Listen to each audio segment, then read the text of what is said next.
Humahagulhol na pumunta sa Raffy Tulfo in Action o RTIA si Chaniel Baron upang humingi ng tulong na makamit ang hustisya para sa karumal-dumal na pagpatay sa kanyang anak na si Riley K. Baron, 8 years old. Kwento ni Chan, nagpaalam lang si Riley na maglalaro sa tapat ng kanilang bahay noong September 11. Pero makalipas lamang ng isang araw ay natagpuan ng nakasako ang kanyang bangkay sa Purok 5 Barangay Santa Ana, Taytay Rizal, 500 meters away sa kanilang tirahan.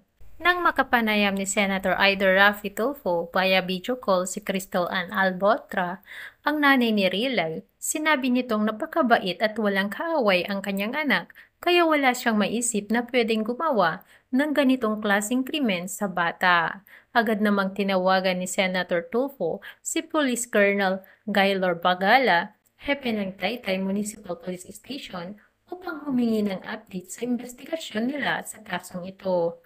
Ayon kay Pagala, may mga naka-assign ng tao na nagbabacktrack ng mga CCTVs sa lugar at naghahanap ng posibleng witnesses na makapagtuturo sa suspek.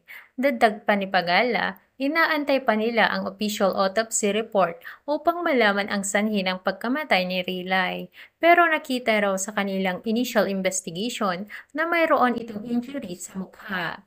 Dito ay inatasan na ni Senator Idol si Pagala na siguraduhing bibigyan ng regular update ang pamilya ng biktima ukol sa usad ng kanilang investigasyon. Sa kabilang banda, nanawagan naman si John at Crystal sa gumawa ng krimen na ito sa kanilang anak na sumuko na at managot sa batas. Bilang paunang tulong, binigyan ni Senator Tulfo ng 30,000 si John pandagdag sa panggastos nila sa mga darating na araw. Nangako rin si Idol Raffy na tututukan ang kasong ito at sasagutin ang lahat ng gastusin sa punerarya, burol at pagpapalibing kay Riley.